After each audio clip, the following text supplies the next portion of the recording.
Let's see. Looks like it's started. Okay, great. So, hey everybody, this is Marie from Data 360 Labs. Thanks for joining us on the call today for with Jasmine from Pitch Genius, and she's going to talk today about perfecting your presentations and different beginning and advanced tips. And For those of you who don't know, Data 360 Labs is a online incubator run by Data 360, supported by Google Education and Google Cloud. And we are focused on helping you launch your products and services or your new initiatives. And we also work with any business or initiative under $10 million in revenue. So if you're starting something from the very beginning, or you have something where you're doing your first new initiatives in a new area, we're here to help you. And again, apologize for the background noise, but thank you everybody for joining. I'll give it over to Jasmine. All right, awesome. Hi, everyone. Thanks for joining today. First, I just want to say that I'm really excited to be here. It's funny, I can't see anyone's faces, but I'm still nervous and excited. But regardless, just like Marie said, I'm going to give you some useful tips and tricks on creating a proper investor deck and really just understanding the investor's perspective, because that's really what it's about. To just give you some quick background before I get into it. I've been the founder of Pitch Genius for about 2 years. So we launched 2 years ago. Thankfully, 40% of our clients have successfully raised funds. So I'm really excited about that. And we're looking for that number to just go up at the end of the year when we recalculate it. Our bread and butter is creating investor decks for early stage startups like yourself. So we're typically in the seed and Series A range, but as our clients mature, we're starting to see Series Bs, and eventually we'll see some Series Cs. But yeah, so that's a little bit of background. Now I'm going to go ahead and share the presentation that I want to run through with you guys. So you should be seeing this. Can everyone see this? Can I get confirmation on that? Some verbal confirmation? Yes, we can see it. Okay, perfect. Thank you. Okay, cool. So to jump right into it, and again, really like put yourself into the investor's perspective's shoes. That's going to be the best way for you to sit down and create your deck. And if you already have an existing deck, this is going to be the best way for you to edit it and improve on it, is by taking a second look and really viewing and looking at it through the investor's eyes. I think the screen just went black for some reason. Okay. What about now? No? Okay, hold on. Yeah. What about now? Now, yes. Okay, I'm just going to leave it like this. It's not a problem. Okay. So we really want to put ourselves in the investor's shoes. And what we need to understand is that they're constantly getting pitched, especially the good ones, right? The good investors, the good angel investors, VCs, or accelerators that you want to pitch, they get pitched all the time. And I promise you, they've seen your idea and have seen your deck at one point or another. Right? It's not to say that you don't have a fighting chance. Of course you do. It just means that there's a saturated startup market, right? And these guys are constantly seeing pitch decks, and you need to make sure that you stand out. You need to make sure that your pitch grabs their attention. And it's just inherently harder to do that today because there are so many startups around, because it's so easy to start a new business, right? So keeping that in mind, that they're constantly being pitched. They're also constantly seeing really bad pitch decks. So please don't be that startup and that founder who sends a really long, messy, content-heavy deck to an investor. You're really shooting yourself in the foot by doing that. Everything should look really organized and clean. You should be paying a designer to get it designed. And making sure that it looks good, right? You wouldn't put together your branding and put marketing materials together and present them to your users or your consumers in a sloppy way. So there's no reason for you to present your brand to investors in a sloppy way. It is a professional document and it should look really good. So that's that. And then the other thing for the investor's perspective that you got to understand is that they have preference, right, on what they like to invest in. So hopefully you are targeting your investors and targeting investors that invest in your space and invest in the type of round that you're looking for. And you're even maybe taking the extra step to cater that deck or pitch to them. I would say stick to like catering your decks or customizing them for specific pitches only if you get that in-person verbal pitch, but you should really be like pitching to that specific investor. Everyone has a different appetite, right? So that's another thing. And then lastly, from their perspective, they're really looking at the upscale potential, the ROI potential, right? They're not just looking at your deck and trying to figure out what your product is and what it does and what the features are. They're really trying to figure out if this is a scalable product and if they're going to get an ROI on their investment within 5 to 10 years. So keeping all of that in mind, right? They're thinking, am I going to get ROI from this? Is this even a good opportunity for me? Is this a part of my portfolio taste, appetite, invest? And is this a good pitch that I even want to spend the time reading, right? That's another point I want to make because investors get pitch decks all the time. If yours is really long and isn't grabbing their attention, they'll feel inclined to just toss it aside, and they may not even read the entire thing because they have 10 other decks on their desk that they're just waiting to go through. And I just want to add to Jasmine, that's true with corporate funding as well. It's true pretty much with anybody who has a budget to spend. You really need to speak to their concerns and speak to their parameters. A lot of people ask us about the Google funding programs and the Amazon funding programs. It's exactly the same. When you're pitching, you need to make sure to speak to what they're actually listening for and what their ROI is and what their program's about. Yeah, absolutely. And if you do decide to pitch a specific fund or accelerator or whoever, make sure to go to their website and see what their mission statement is, see what their investment ask is, see what they're looking for. I mean, it's written right there. And once you have that, you can look at your deck again and ask yourself, okay, first of all, is this investor even a good match for me in the first place? And then second of all, okay, what are these guys looking for and how can I cater my pitch to what their mission and investment portfolio is about in the first place? So it's not like a guessing game. All of that information is on their websites, what they're looking for and what their preferences are. So yeah, thank you, Marie. Now going into, again, what are the questions? What is the ultimate question the investor is asking while reading through your deck? He's asking, is your startup a good investment, right? And that might seem really obvious and trite to say, but I have to say it anyways, because the biggest mistake I see with entrepreneurs who make their own decks is that it's really product focused, which makes sense because it's your baby and you love it and you're obsessed with it and you're working on it day in and day out. And when it comes to the deck, you start creating slides and they just tend to all gear towards what the product is, what it does, how you use it, who's going to use it, what features are going to come up next, right? And while all that information is important, that's not how the investor is going to dictate whether he's going to invest in you or not, right? There's a lot of different other factors that he's taking into consideration in assessing you as a good investment, in assessing your pitch deck as a good investment.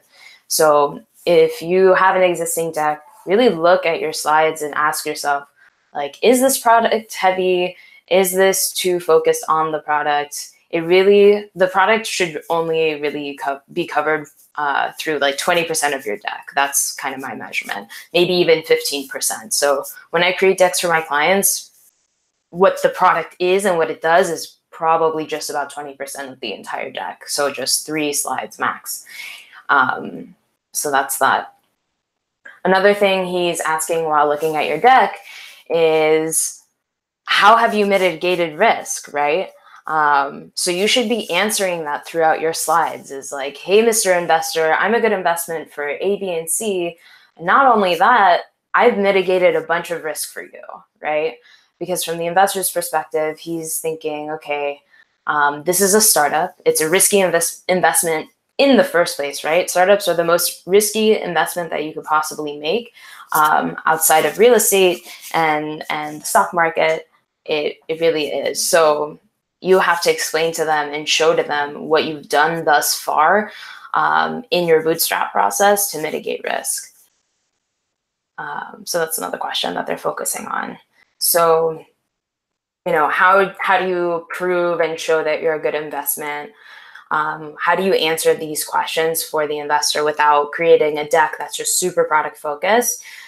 These are 4 other points that you really want to highlight and explain, right? These are the 4 main categories that investors are looking to when they're analyzing you. So they're really looking to see if there's an interesting market, right? And you have to tell them why it's an interesting market and what related trends exist that prove that there's this growing market opportunity that you want to tap into and that you want him to join in on.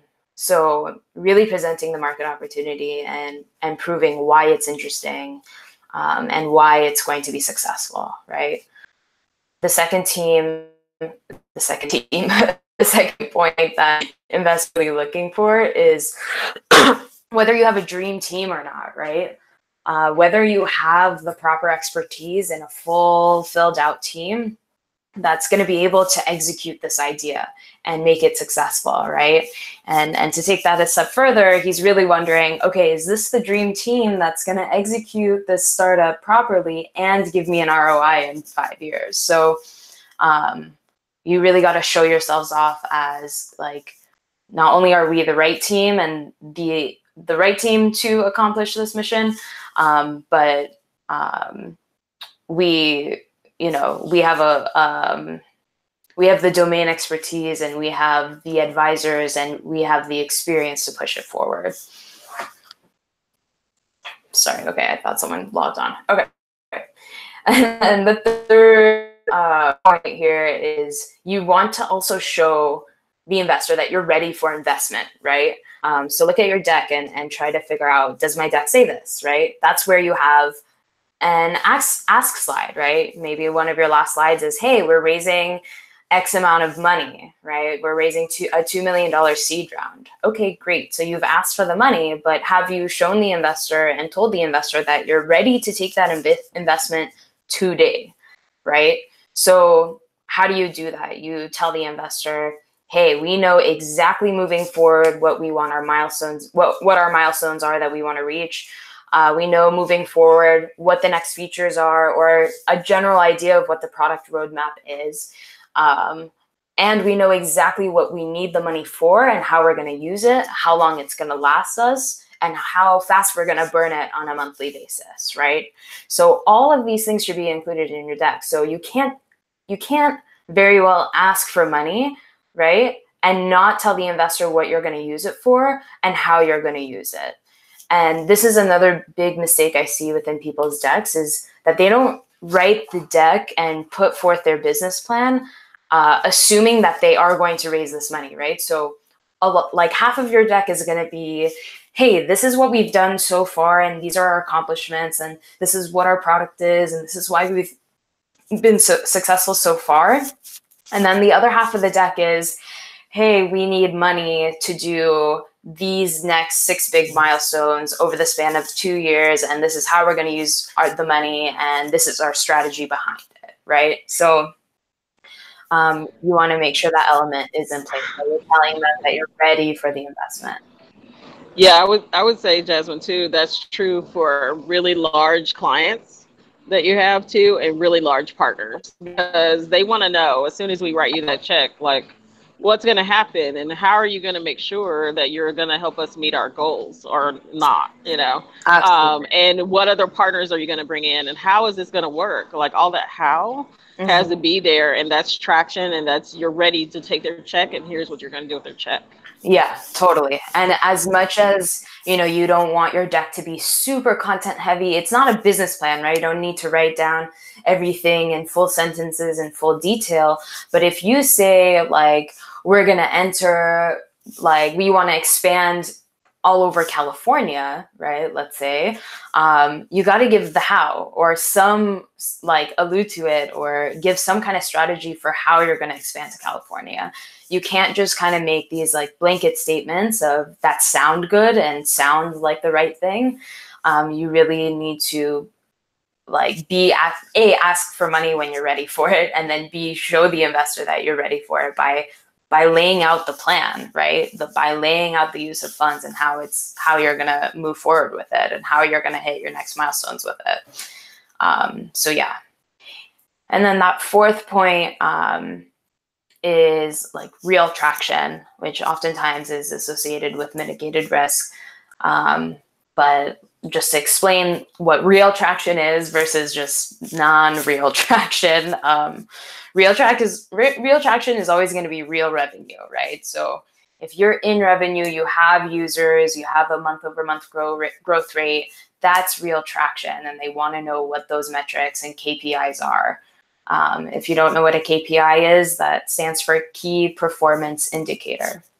Okay, so investors love seeing that, right? They often wait until they see that real traction in order to invest, because at that point, if you've created a product, launched it, have users, and you're generating revenue, at that point, you've mitigated so much risk for the investor, he will feel more inclined to invest. With that said, it's not to say that it's impossible, that you can't, find investment for an idea stage startup or something that hasn't launched yet. But that's just I think it's typical.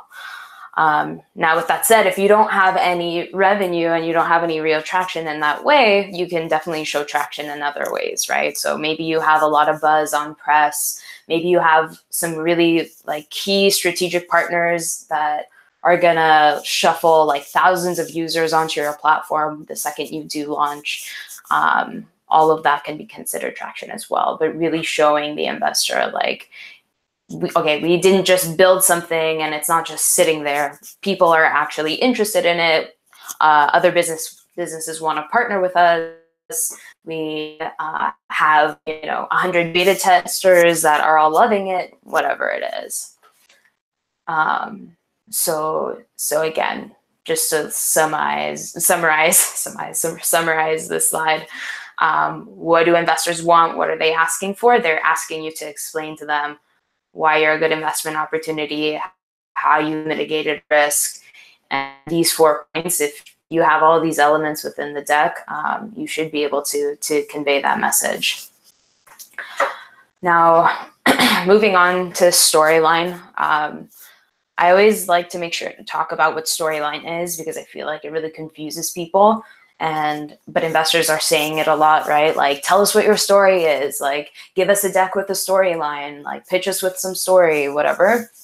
All storyline is, especially when it comes to pitch deck, is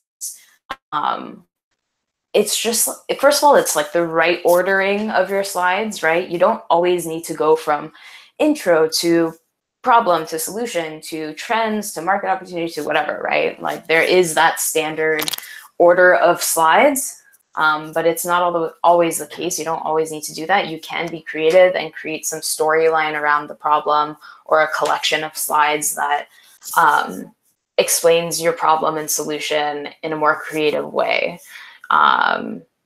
Now, with that said, if you can imagine, and what I like to imagine when I'm creating my decks is, if you were to smush, like put all your slides into a storybook, like a children's storybook, and turn each slide from left to right, turn the pages, it should read like a story, right?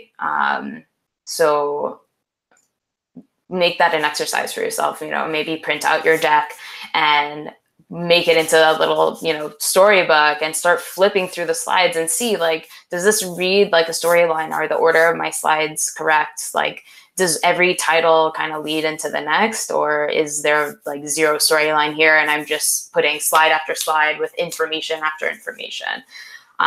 That's okay also, but again, remember how I said it's hard to stand out from the crowd. There's a lot of decks that are being seen, and a lot of them look like that standard problem, solution, trend slides. This is a way to make yourself stand out. Another thing with storyline is infusing emotion into the deck and using imagery and getting people, and also like, sure, measuring the impact of the story, but regardless, I'll give you a slide example after this to maybe make it a little more tangible in your mind. But the ultimate and like real importance of storyline in your deck is that it creates for better recall of your points weeks later, right? So we're humans. I think it's like 70% of all of our conversation is told within a story-like manner. Okay, so when you're pitching in person, or if you're providing an investor with a deck, if you give them a story that they can hold on to that explains exactly the problem that you solved, you know, maybe it's just that, or just explains like a really cool story for how you got your first major client and now you're millions in revenue, whatever it is, giving your audience the story is going to help them recall it weeks later. So when that investor leaves that pitch, or when that investor is talking to his investor friends, or when that VC associate is in the room and jots down some notes and then goes back to the VC, goes back to the real decision makers to try to convince them, like, hey, we should invite this startup in. They have a really great pitch and they have a really great startup. They can feed that storyline, right? So again, I feel like it's still fluffy and airy, so I'm going to bring it all together with this slide. So I was working with a startup in San Francisco who had this really advanced technology to predict when machinery was going to fail. And it was called predictive maintenance, AI, right? And their whole deck was just like full of traction, full of great strategy, loved it, but there was no storyline, no emotion in it whatsoever. So I made them stick this slide at the beginning of their deck before they pitched a bunch of VCs. And they changed their story, right? And they said, we are, you know, whatever their company name was, I won't say, we have predictive maintenance technology that could have prevented the BP oil spill, which could have prevented 134 million gallons of oil spewing into the ocean for 87 days. 11 people died. This not only was an economic and environmental and social disaster, right? There was $62 billion in damages. So they got to pitch it with that storyline versus saying, you know, we have predictive AI maintenance and we, you know, fix big machinery, right? It's like not a really sexy and clear story, or it's not a really like exciting topic. So thinking of ways to make it exciting and memorable is really going to help you out. So now the investors within that room got to walk away pitching them as, oh my God, I saw this really cool startup. They basically have this predictive technology that could have prevented the BP spill. Sorry. And so versus the investor walking away and saying, okay, I met this cool startup. They have some kind of predictive maintenance technology that can, you know, predict things for machinery like oil rigs, right? It's a more convoluted message, and more likely than not, if you don't give them a bit of story to hold on to repitch later on, they're going to repitch you incorrectly, right? They're going to try to describe your technology in an incorrect manner. So, sorry, I know that was long-winded, but I just want to emphasize storyline is super important. Give them something to hold on to. Give them a 3-sentence story to walk away with so they can regurgitate it to their investor friends and to decision makers that might want to get into the investment. Okay. Next big point I want to make is that there's a really big difference between creating a sales deck and pitching someone that's someone to sell your product, or a consumer or a business that's going to buy your product, versus your investor deck, right? So there's a major difference between a sales deck and investor deck. There's a major difference between your consumer-facing message and your investor-facing message. So if you have a tagline, right, that says something, cool and interesting, like we're going to save the world, or like earn rewards, for physical activity, whatever it is, whatever your consumer facing tagline is, that is a part of your branding, that's not the tagline, and that's not the messaging that you are to use for your investor deck. Okay. That tagline and all that messaging is a lot different. You don't need to try to, you don't need to bring in that like brand tagline or anything of that sort into the investor deck. It's really investor focused. So where your tagline for your business might be, I don't know, for instance, for me, it's getting more, what is it? Getting more startups funded. Sorry. Okay. For Pitch Genius, it's getting more startups funded, right? The investor facing tagline should be boutique pitch deck consulting firm, right? Because that's exactly who I am. That's exactly who I need them to understand who I am. I wouldn't put as the tagline on my cover slide, getting more startups funded. It's too vague. It still alludes to what I do, but it's too vague, and that's not your investor facing message. So when you're reading through your deck or creating your deck, try to pick those out, right? Like, okay, is this consumer facing, or is this like an investor message right now?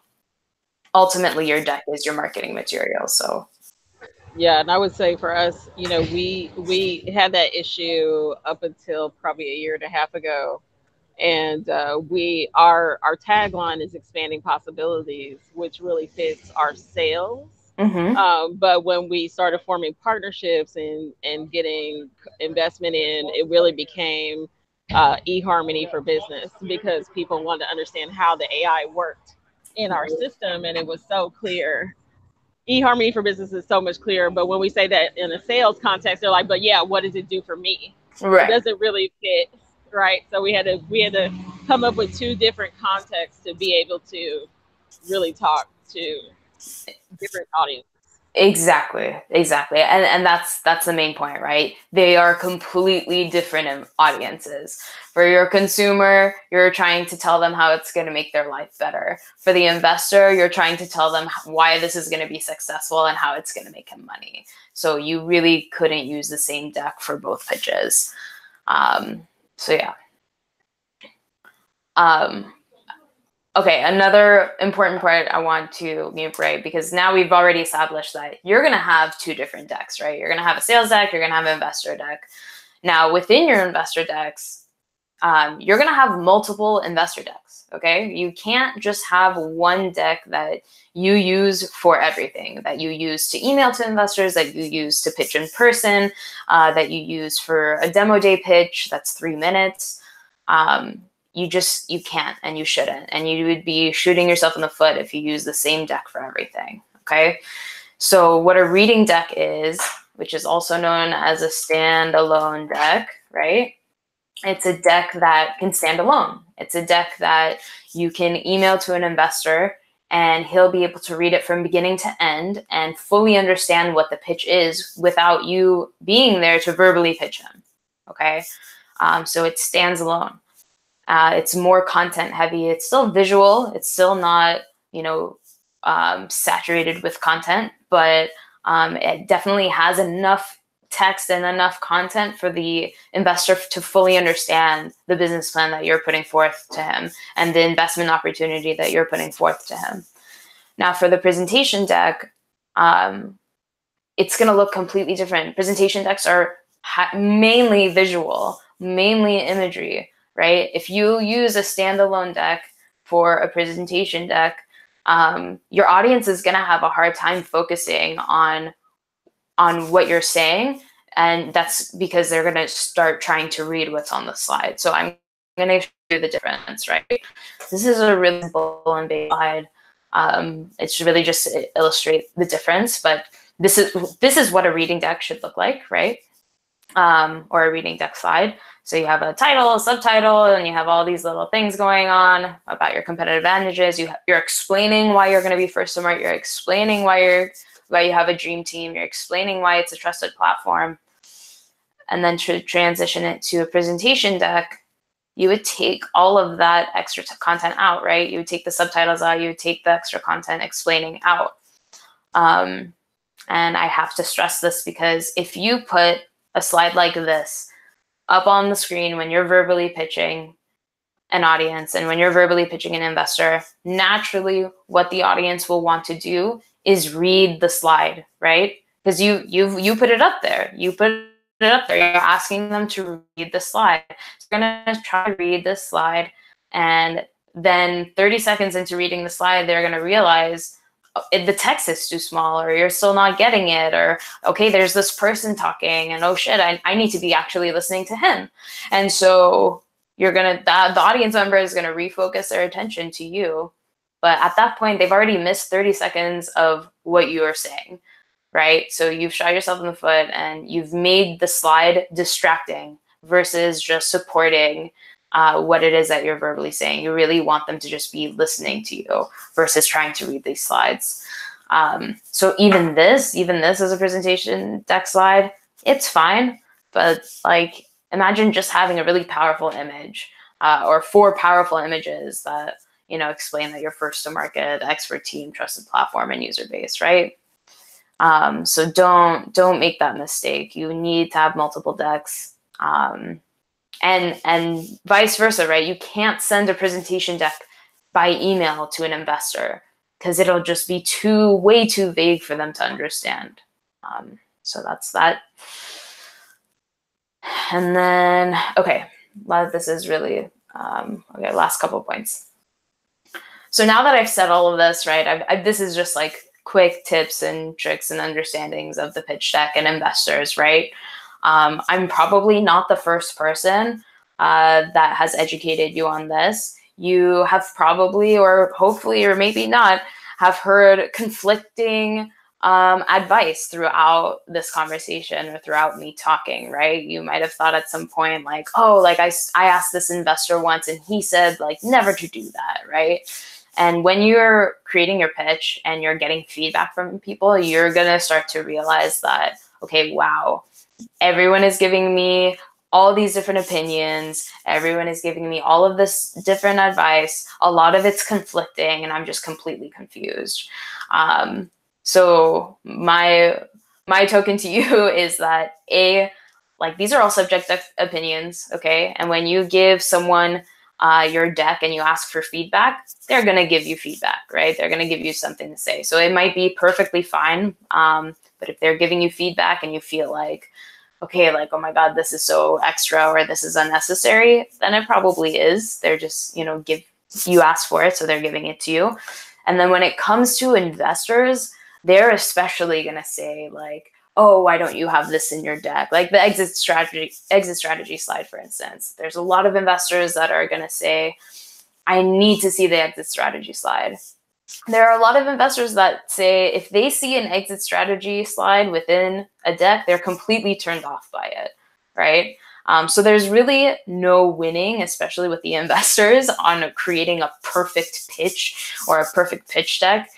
There really is no such thing, and you're not going to be able to please every investor's personal preference, and they all have their own personal preference. And the best way I can like explain it is that investors just, I guess, need an opinion on what a pitch deck should look like, and all of their opinions are just varying just a bit. So don't drive yourself crazy with all the advice, especially if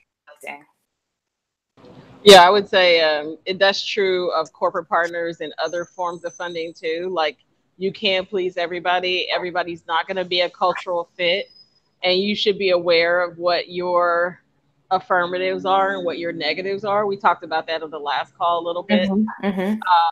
Not every you're going to know whether someone fits into your organization, investor, corporate partners, strategic partners, big sales, any of that stuff.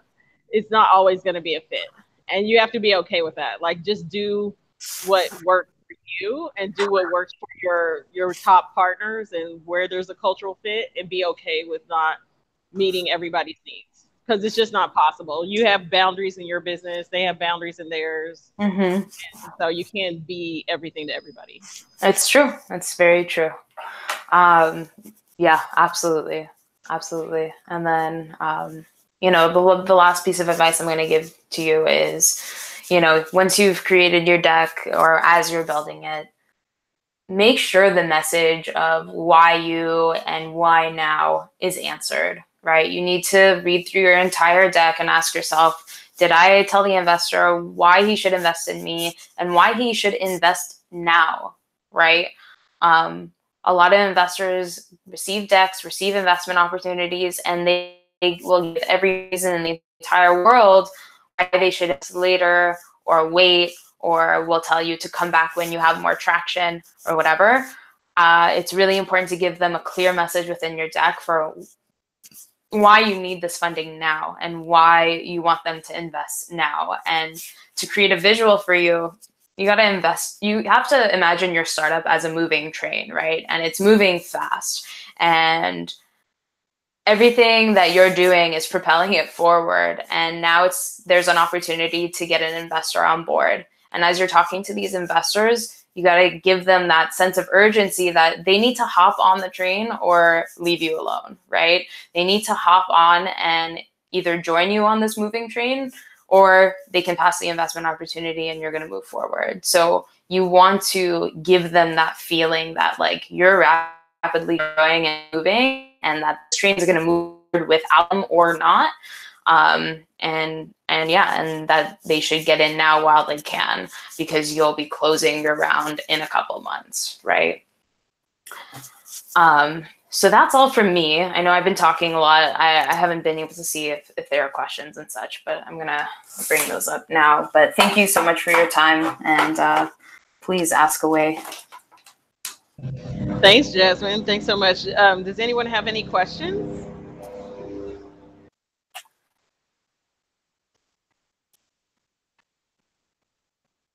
Let's see. All right, I'm waiting for the plane to go by. Okay. Oh, okay. Well, as I mentioned early in the call, Google's having a protest today, so there's planes and helicopters. So I apologize. Oh, no worries. Yeah, it's fun. So let's see. No questions. Great info. Thanks, Adam. Awesome. Yeah, thanks, Adam. Yeah. Thank you. Does anyone have any project updates or progress they want to share?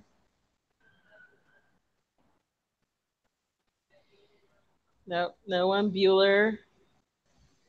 Okay. So we, for all the labs clients and those partners who are part of labs, we're focused next on the business model canvas, and we'll send out a follow up about it. We're probably going to switch around presenters for next Friday. We're going to go back to Fridays. So we'll find out who's speaking. It turns out Gabriella is not going to be available, but we will have somebody awesome or super awesome in her place. So it'll be a good time either way. But we have one of our other partners joining. And then Jasmine, if anyone wants to follow up with you, is it best to just contact you through the website, or what's the best way? I'm putting my email within the chat as of right now. I just sent it, so okay. I should have it now. So Jasmine at pitchgenius.co. Yes. And so if you have any questions or you want to find out how to work with Jasmine, definitely give her a ring there or email there. For anyone who has any other questions about this session or any of our upcoming sessions, you can feel free to email support@data360.solutions, and we'll get back to you as soon as possible. And I think if no one has any other questions, I'm going to pause for a minute. Any other questions or thoughts? Wow, I must have done a really good job. You did a good job. And if anybody has any questions about like how this applies to like other funding programs or anything, you can also message us there. If you're a part of our Google group, you can also post a topic on the Google group and we'll all chat on there. So any of those menus, we'll welcome your questions or thoughts or anything. Let us know. Oh, here's a question. It says, Zachary says, is there different advice you give to startups if you know they are pitching an institution rather than Oh, sorry, there's all this background. Oh, Jasmine. yeah, sorry. Okay. Cool. Yeah. So the different advice that I give is really that I think at that point, again, it's just a matter of knowing who you're pitching. So if you are pitching an institution versus an individual, just research them and try to figure out and look on their website to figure out, what it is they're looking for, and then make sure you outline that within their deck to say like, hey, I'm that exact investment that you are looking for. So that's one. And then as far as, let's see, an institution rather than an individual, I mean, pitching an investor across the board, I mean, it's obviously not the same, but I think the general things that we've talked about as far as the investor's perspective and what they're thinking about and how they're analyzing a startup is the same. It just gets different as your rounds get bigger, what they're assessing and like how deeply they're assessing. And then it also, it's also different based on like how long you've been in business and how fast you're growing. So there are differences there.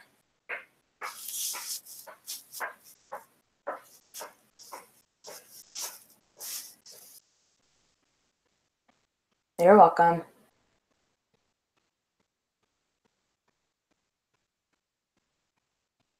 All right. I don't know, Marie, can we get some info on the YouTube program?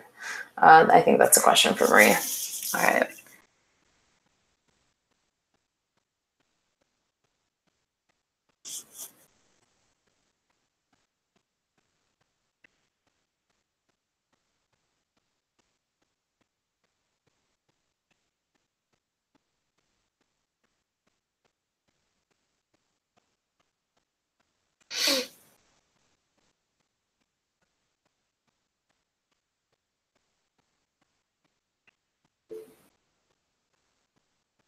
Oh, no worries. All right. Thank you, everyone. I think we're done. Marie dropped off, but thank you for your time. Have a good day.